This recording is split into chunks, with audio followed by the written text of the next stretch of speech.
Bonjour chers élèves.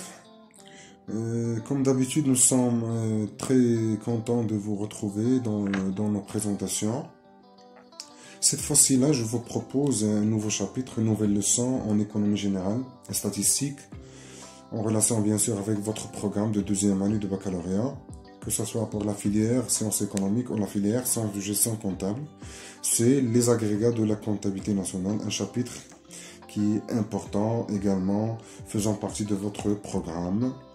Donc c'est un chapitre que pas mal de vous trouvent difficile, mais je vous assure, ne vous inquiétez pas, il suffit de le travailler comme il le faut, de réviser les différentes formules importantes et essentielles à retenir, et travailler par la suite les exercices. Vous allez voir que ça va devenir plus facile à traiter. Donc nous allons commencer dans un premier temps. Je vais vous présenter un petit résumé sur les différentes formules qu'il faut retenir. Ensuite, nous allons passer pour traiter ensemble certaines applications sur le sujet. D'abord, comme titre, donc les agrégats de la comptabilité nationale. Donc, qu'est-ce qu'on entend par la comptabilité nationale? Alors, dans chaque pays, quand on parle de la comptabilité nationale, on parle d'une source de statistiques. Donc, c'est une source de statistiques qui nous fournit, qui nous présente, qui nous donne un ensemble d'indicateurs, qui nous fournit un certain nombre d'indicateurs économiques, on va dire aussi des indicateurs macroéconomiques, qu'on va appeler agrégats. Donc la comptabilité nationale, finalement c'est ça. C'est une base de données, une source de statistiques qui nous fournit un certain nombre d'indicateurs macroéconomiques qui sont importants, qu'on va appeler agrégats. Donc, comme l'exemple du produit intérieur brut, comme l'exemple du revenu national brut, etc. L'importance de ces agrégats, pourquoi on s'intéresse à les calculer? Parce que ce sont des indicateurs qui permettent d'analyser la situation économique de notre pays pendant une période donnée, à savoir principalement pendant une année, bien suite à une année. Donc finalement, ces indicateurs-là, appelés agrégats, on les calcule parce qu'ils nous renseignent sur la situation économique de notre pays. Est-ce que l'économie nationale, est-ce qu'elle est en bonne santé?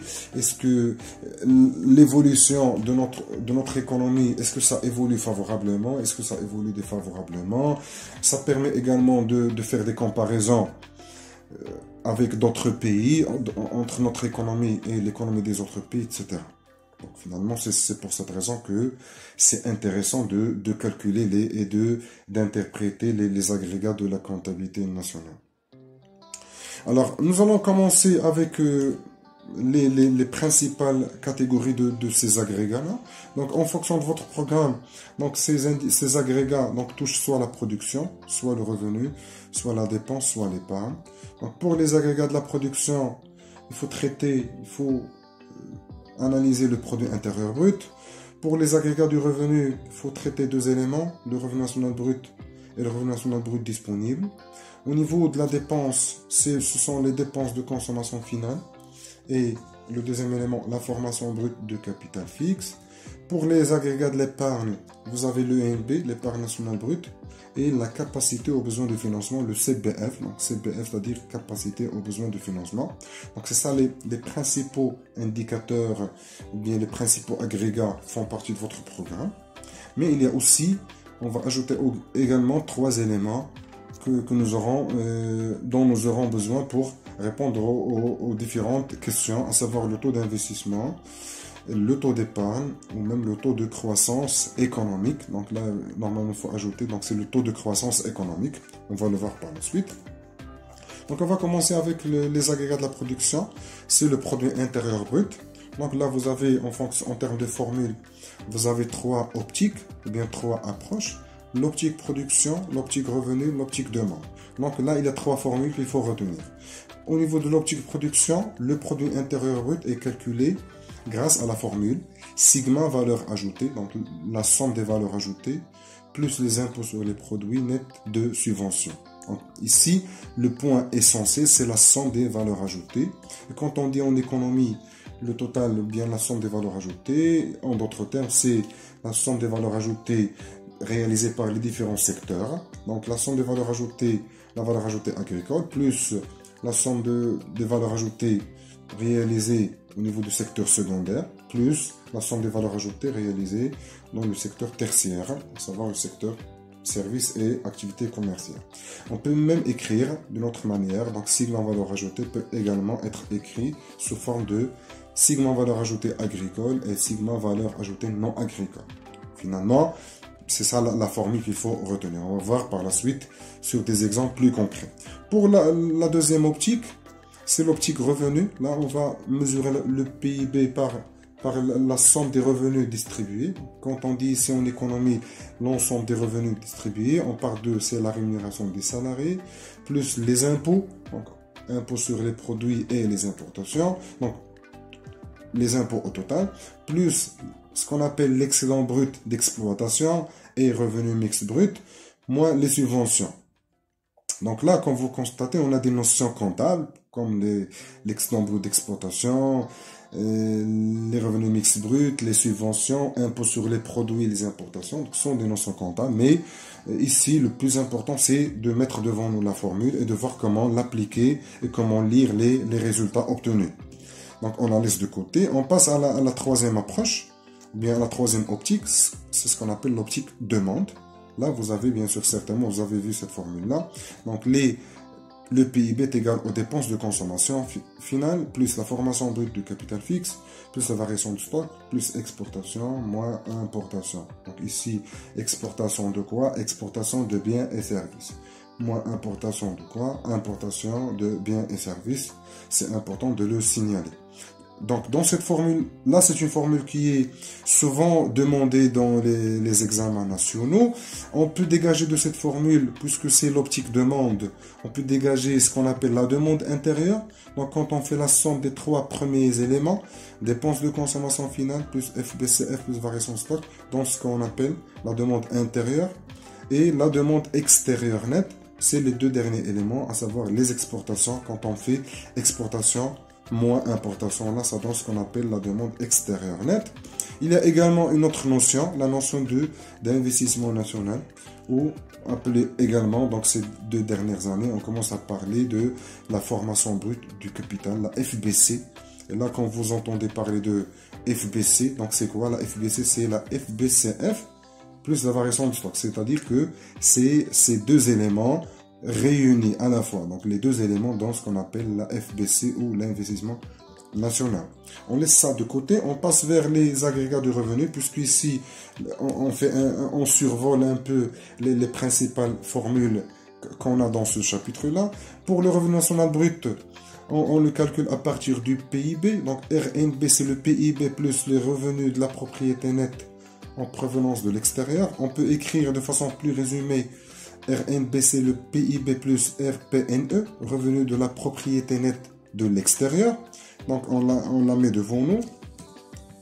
Donc, revenu, là, à titre d'information, quand vous entendez parler, quand on dit en économie revenu de la propriété nette en provenance de l'extérieur, vous devez savoir que c'est un solde qui est finalement calculé, parce que finalement, c'est quoi? Revenu de la propriété nette en provenance de l'extérieur, c'est des revenus de la propriété reçus de l'extérieur, moins revenu de la propriété versé à l'extérieur. Donc finalement, ce net qui se trouve, qui est là dans la formule, revenu de la propriété nette en provenance de l'extérieur, parce que c'est calculé sous forme de revenu de la propriété reçu moins revenu de la propriété versée.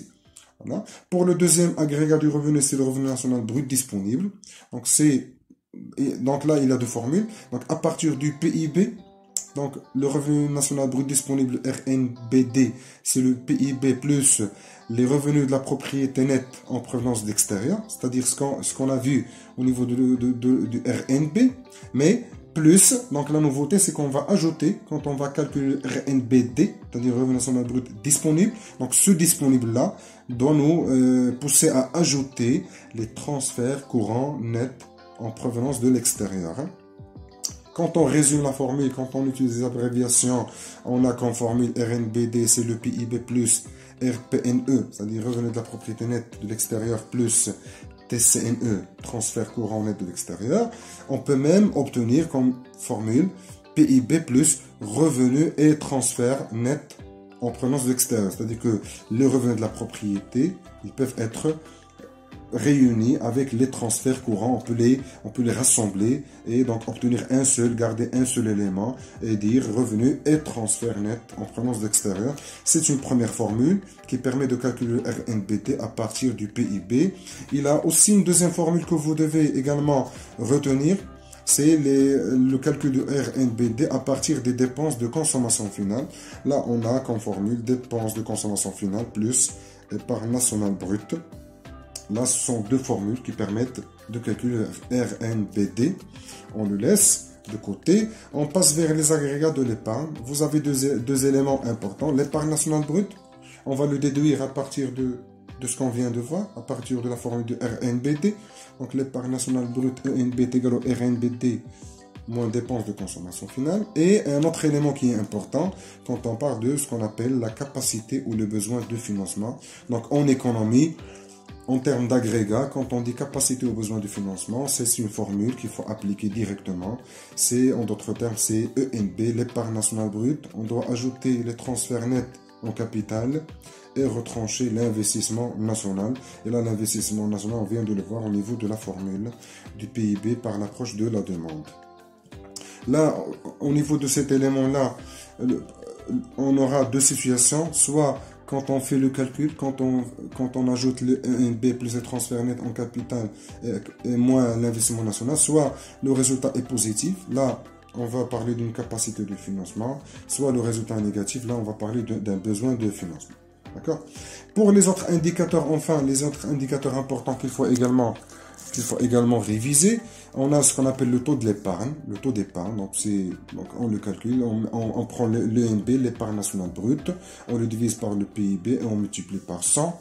On a également un autre indicateur appelé aussi, c'est un ratio, donc on parle aussi de ratio de la comptabilité nationale, ratio parce que ce sont des indicateurs qui sont donnés sous forme de A sur B, donc A sur B fois 100. Donc ici le taux d'investissement A sur B, le A c'est sur le numérateur, c'est la FBC. Donc FBC divisé par le PIB. Donc au niveau du dénominateur, on a le produit intérieur brut. Donc la FBC sur le PIB fois 100 multiplié par 100, on a un pourcentage qu'on appelle comment? On appelle taux d'investissement. Enfin, on a le taux de croissance économique. Là, donc à titre de rappel, la formation brute du capital. Donc là, il faut faire attention. La formation brute du capital, c'est la formation brute du capital fixe plus la variation de stock. Là, vous pouvez revenir à l'approche, à l'optique de monde au niveau du calcul du PIB. Enfin, le troisième et dernier indicateur, c'est le taux de croissance économique. Là, s'il vous plaît, vous ajoutez donc taux de croissance économique parce que si on garde taux de croissance seulement, donc on peut parler d'autres indicateurs. Ici, c'est le taux de croissance économique. C'est-à-dire, qu'est-ce qu'on prend? Donc, on prend le PIB de l'année 1 moins le PIB de l'année 0. C'est-à-dire, par exemple, PIB 2020, si on veut calculer le taux de croissance économique en 2020, et on a besoin du PIB de 2020, on retranche le PIB de 2019, c'est-à-dire de l'année précédente, et on divise par le PIB de 2019, c'est-à-dire de l'année précédente. C'est pour cette raison ici que vous avez le 1, PIB 1 moins PIB 0 sur PIB 0. On peut dire aussi PIB final moins PIB initial sur PIB initial, à savoir de l'année précédente. On multiplie par 100. Donc c'est là les principales formules que vous devez retenir. Là, je vous donne un petit résumé sur les lectures, la lecture des différents indicateurs, bien des différents agrégats qu'on vient de voir. Des lectures qui sont importantes parce que généralement dans les exercices qui portent sur les agrégats, généralement on vous demande de faire deux choses. On vous demande d'abord de faire le calcul et on vous demande de lire le résultat obtenu. Donc là, je vous laisse. Je vais vous le laisser au niveau de... Je vous laisse le lien de téléchargement. Vous pouvez le télécharger et l'utiliser dans les exercices demandés. Donc chaque indicateur, par exemple le PIB, le produit intérieur brut, quand on a le résultat, qu'est-ce qu'on dit? Par exemple, on dit au Maroc, en 2020, donc ici en 2020 par exemple, on va dire la richesse économique créée par les agents économiques résidents a atteint X millions de dirhams. Donc on peut dire soit a atteint, soit on peut dire s'élève à, X millions de dirhams, voilà, donc en fonction du résultat obtenu. Le revenu national brut disponible, donc on va dire au Maroc, en 2020 par exemple, le revenu global disponible chez les agents économiques a atteint, voilà, X, et vous mettez le montant obtenu, X millions de dirhams. Et vous voyez ici, vous avez donc l'ensemble des indicateurs que vous avez utilisés au niveau de ce chapitre-là, avec la lecture économique de chacun d'eux. Voilà, donc je vous laisse le soin de le réviser à tête reposée. Enfin, je partage avec vous un premier document. C'est un premier exercice qu'on va essayer de travailler ensemble. Donc là, on vous donne des éléments de la comptabilité nationale en 2020, en millions d'unités monétaires. Là, je précise bien que c'est un exemple fictif, un exercice, donc ce sont des chiffres fictifs qui ne sont pas réels. Mais l'essentiel pour nous, c'est de savoir comment utiliser les différentes formules pour répondre aux questions demandées. La première question, on vous demande de déterminer les montants qui manquent. Parce que finalement, ici, on vous donne un certain nombre d'indicateurs et d'agrégats qui sont connus, qui sont déjà calculés. Mais par ailleurs, il y a des indicateurs, bien des agrégats qui ne sont pas connus. Donc leur valeur est inconnue. Donc vous devez essayer d'utiliser les différentes formules pour déterminer leur montant, bien leur valeur. Dans la deuxième question, on vous demande de lire les résultats obtenus. On vous demande de lire le produit intérieur brut, donc ce qui est déjà donné, donc la lecture économique de ce chiffre. On vous demande de lire également les revenus et transferts nets de l'extérieur, RTNE. Bien sûr, il faut d'abord le calculer dans la première question, ensuite le lire dans la deuxième question. Et on vous demande également de lire la capacité aux besoins de financement, bien sûr, qu'il faut bien sûr calculer dans la première question avant de le lire. Voilà, donc je vous laisse pour le moment et je vous donne rendez-vous dans un prochain enregistrement pour corriger ensemble cet exercice. Merci pour votre attention et à très bientôt.